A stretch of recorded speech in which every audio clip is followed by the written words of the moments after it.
네, 이런 가운데 구속적부심 청구가 기각된 정진상 실장에 대해 검찰이 본격 조사에 나섰습니다. 구속 기소된 김용 전 민주연구원 부원장의 재산 6억 원은 재판이 끝날 때까지 동결된 그런 상황까지 왔습니다. 그동안 침묵하던 이재명 대표 어제 최고위 회의에서 작심하듯 검찰을 비판했습니다. 제가 이거 웬만하면 얘기를 안 하려고 했는데 지금 검찰이 이 창작 능력도 의심이 되긴 하지만 이 연기력도 형편없는 것 같습니다. 그리고 이미 재산 신고도 명확하게 했고 출처도 분명하게 밝힌 것인데 이제 와서 그것이 마치 문제가 있는 것인 것 양 이렇게 얘기하는 것은 쇼라고 하는 게 저의 생각입니다. 이런 식으로 계속 계좌를 털다 보면 계좌 다 달아 없어질 것 같습니다. 검찰이 수사를 해야지 쇼를 해서 해야 되겠습니까? 검찰 수사하는 거 말리지 않습니다. 제 계좌, 제 가족들 계좌 조사하는 거 영장 없이 하는 거 제가 동의했습니다. 지금도 마찬가지입니다. 언제든지 털어보십시오. 네, 자신감을 보이고 있는 이재명 대표 유튜브 방송에서는 이런 얘기도 했습니다.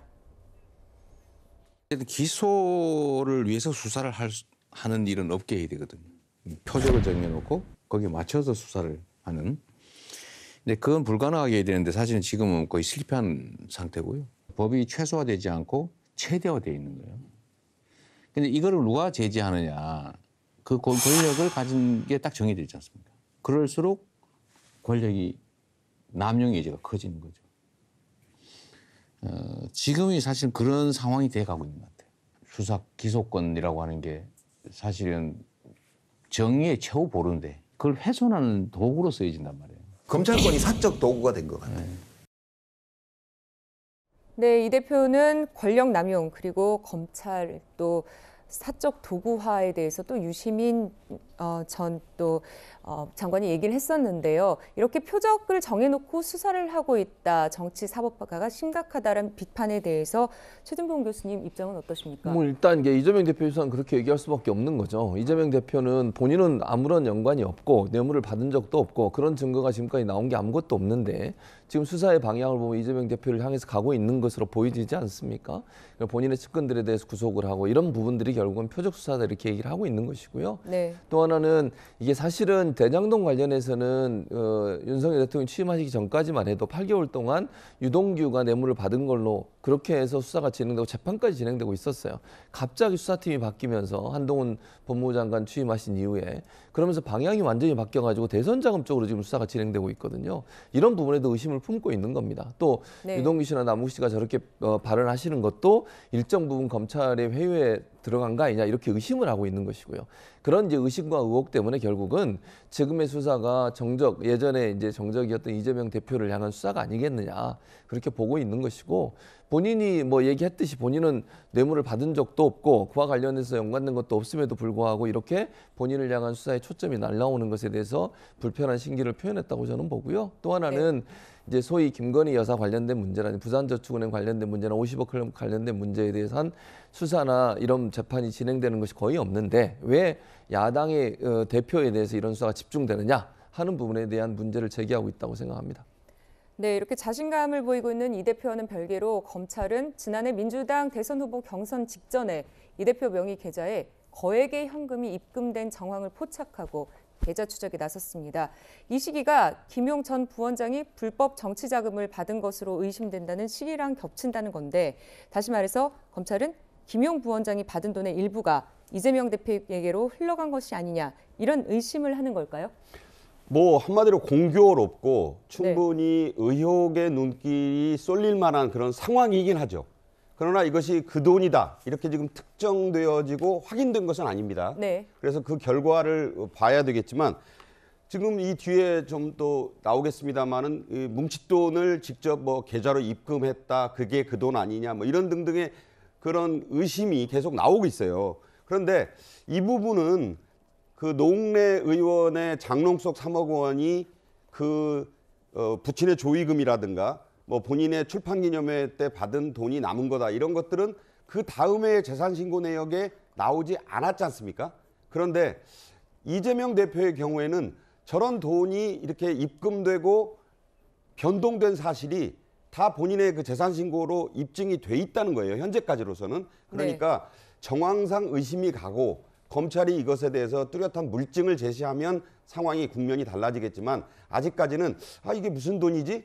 그게 그 돈 아니야? 이 정도의 의심만으로는 좀 불충분한 부분이 있습니다. 아직은 그 점선의 부분인데 예. 이것이 실선화될지는 검찰의 수사력에 달려 있다고 봐요. 제가 네. 조금 말씀을 드리면요. 예. 지금 주장하는 거는 2021년, 그러니까 작년에 6월 28일 날 그 대선 경선을 위해서 돈을 지금 입금했다는 얘기잖아요. 3억 원 정도 되는 돈을. 예. 그러니까 2억 한 7천만 원. 근데 그 돈의 그 출처를 뭐라고 말하냐면 2019년 3월 20일 날 돈 뺀 거 1억 5천. 2019년 10월 25일 날 돈 뺀 거 5천만 원 이렇게 얘기하거든요. 네. 그럼 생각을 해보세요. 21년도에 돈이 필요한데 2019년도에 1억 5천만 원, 5천만 원 이런 식으로 거의 2억 돈을 예금에서 빼갖고 집에서 보관해요. 그게 상식적으로 이해가 가나요?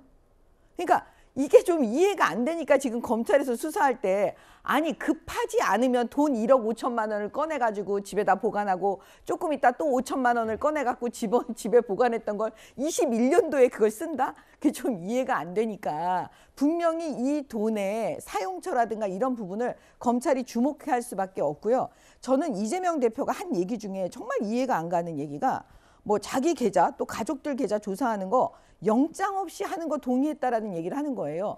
아니 영장 없이 하는 거 동의했다면 그 동의서를 검찰에 제출했다는데 네. 이재명 대표가 언제 검찰에 그걸 제출했을까요? 저는 이 말도 지금 이게 진짜를 얘기하고 있는지 본인이 아니면 그냥 막 질러대는 얘기인지 그거 알 수가 없습니다. 이거는 반드시 영장을 통해서만이 계좌를 볼 수가 있습니다. 네. 그리고 이번 사태에 대해서 한 가지 재미있는 것은요. 과거에 그 조국 전 장관이 본인의 발언 때문에 본인이 곤경에 처하는 걸 조적조라는 그런 유행어가 나온 적이 있는데 이재명 대표도 실제로 장롱이 이자를 줍니까? 이런 말을 본인이 했어요. 그러니까 어쨌든 상식적으로 국민들이 받아들일 때 아무리 정치인들이 거액의 돈을 일시적으로 자기 집에 보관할 수는 있지만 억대의 돈을 장롱에 넣어둔다? 그냥 그런 그 부분에 대해서 상식적인 이의 제기를 하는 거예요. 장롱도 이자를 주나 보지요? 네, 저게 본인을, 트위터가 본인에게는 나오네요. 지금 부메랑이 되고 있는 그런 발언이 되고 있습니다. 네, 최진봉 교수님. 뭐 저는 이렇게 생각해요. 그러니까 돈을 언제 가지고 있었고 언제 썼냐 이거 가지고 뭐 의심을 할 수는 있겠죠. 그러려면 이게 예를 들어서 지금 이재명 대표가 해명하는 것처럼 그런 이유로 가지고 있을 수도 있는 거예요. 그러니까 명확한 건 이 돈이 정말 그러면 뇌물로 왔는지 하는 부분에 대한 근거를 가져와야 되는 거죠. 뭐 정말 설명하는 것처럼 그랬을 수도 있는 거잖아요. 그러니까 그런 부분에 대해서는 앞으로 검찰의 수사를 통해서 정말로 이게 그 뇌물성으로 받았는지 또 누군가 주는 것에 대한 증거가 있는지 하는 부분에 대한 명확한 증거가 있어야 한다고 보여지고요. 네. 현재로서는 본인이 어쨌든 현금을 가지고 있고 그 돈이 있었던 걸 본인의 재산 등록에 다 공개를 했으니까 그거 자체가 숨겨진 돈이라고 볼 수는 없는 거잖아요. 그러니까 전달된 과정에 대한 증거나 이런 부분들이 있어야만 지금 검찰이 주장하거나 아니면 일부 언론에서 주장하는 주장이 사실화될 거라고 생각합니다. 아니 교수님 네. 말씀하시는 거를 검찰이 그렇게 생각하는 게 아니고요. 이미 그 신고된 거요. 돈 뺀 건 다 신고되어 있잖아요. 그 돈을 뇌물이라고 보는 게 아니에요. 그러니까 무슨 얘기냐면은 그 돈은 다른 데 썼겠죠. 이미 썼습니다. 근데 이 지금 작년에 2억 7천만 원을 무슨 경선 어쩌고저쩌고 이런 비용으로 입금했다는 그 돈이 김용으로부터 혹은 정진상으로부터 받은 돈. 그 돈을 썼다고 하는 겁니다. 지금 그러니까요. 검찰의 입장은. 그러니까 그 예, 예. 부분에 대해서 예, 의혹이 예. 있지만 의혹이 있는 거죠. 네, 실제 예. 그것을 받았는지는 네. 아직은 알 수 없는 상황이고 증거가 없기 때문에 그건 수사를 통해서 밝혀져야 된다고 말씀드리는 겁니다. 네, 이렇게 검찰 수사가 이 대표를 겨냥하면서 민주당 내부에서 비명계를 중심으로 우려의 목소리도 나오고 있습니다. 이 문제의 사실관계는 본인하고 변호인이 따지면 됩니다. 예. 그런데 정당이 지도부가 나서서 또 정당이 나서서 이 싸움을 하잖아요. 그러면 뭐냐? 니네들 방탄하기 위해서 하는 거 아니냐? 정치적으로 하는 거 아니냐? 국민들이 오히려 신뢰를 더 안 할 수가 있어요. 오히려 방탄 정당을 만들려는 윤석열 검찰 내지는 윤석열 정권의 그 정치 기획에 우리가 보조 맞춰주는 거예요. 사실관계에 대해서는 당이 전면에 나서가지고 이 대응하는 거 이건 굉장히 위험하다. 왜? 모르니까. 과거에도 예. 당 공식 기관이 뭐 대변인이 당 지도부가 이렇게 사실관계 자체에 대해서 직접 대응을 한 적은 없었다고 합니다. 네, 하지만 친명계 좌장으로 꼽히는 정성호 의원, 김용 전 부원장과 정진상 실장은 검찰의 표현대로 정치 공동체가 아니라고 부인하고 있습니다. 김용 정진상은 정치적 공동체라기보다도 이재명 당대표의 시장 또는 도지사 때 그 심부름하던 참모들이었죠. 네. 그들과 어떤 뭐 정책 목적을 같이 해오는 지향했던 그런 정치적 관계는 아니라고 저는 생각합니다. 소위 말하면 심부름꾼이었죠, 사실. 어쨌든 현재 비리 혐의로 그 구속된 두 사람과 어떤 관련성을 좀 선입견을 갖게 하기 위해서 또 이재명 당대표도 뭔가 죄를 저질렀다라고 하는 사법 처리하기 위한 정치적 저의를 미리 드러낸 거죠. 네, 정혁진 변호사님, 네네. 정치적 공동체라는 단어를 검찰이 썼습니다. 그리고 네네. 여기에 대해서 또 민주당이 굉장히 많은 얘기들을 하고 있는데요. 정치적 공동체는 뭡니까? 그러니까요. 이게 뭐 경제 공동체 박근혜 전 대통령 케이스에 있어서 그게 생각이 나는데 저는 사실은 정성호 의원님 말씀이 좀 모순됐다라고 생각이 되거든요. 네. 저는 어떤 느낌이 드냐면 이재명 대표에게 있어서 김용과 정진상은 노무현 전 대통령에게 있어서 안희정 이광재와 비슷하다라고 생각을 하거든요. 그러니까 쉽게 말하면 아주 가까운 참모이고 그러면 정치적 동지인데 그런데 어떻게 그런 사람들이 이런 문제가 생겼다라고 해가지고 단순한 그 심부름꾼으로 격화시킬 수 있는가 일단 그 생각은 좀 들고요. 그 다음에 지금 뭐가 문제냐면요. 조홍천 의원님 같은 경우에 이제 법조인 출신이시고 하기 때문에 뭐가 걸리냐면 제 느낌으로는 예컨대 재벌 회장이 형사적인 문제가 걸렸단 말이에요. 그러면 변호사를 선임해야 되잖아요. 근데 변호사 선임할 때 그 돈을 개인 비용이 아니고 회사 돈으로 쓰면 그게 업무상 배임죄거든요. 네. 지금 제가 봤을 때 민주당이 하고 있는 것은 재벌 회사로 치면 업무상 배임죄가 아닌가 그런 생각이 들고요. 이런 것들이 다 쌓이고 있기 때문에 제 생각에는 진짜 친명계는 모르겠지만 비명계 입장에서는 그야말로 비명을 지르고 싶을 수밖에 없는 그런 상황이 아닌가 싶습니다. 네, 이렇게 해서 민주당 내부 얘기까지 들어봤고요. 이제 다음 랭킹으로 넘어가겠습니다.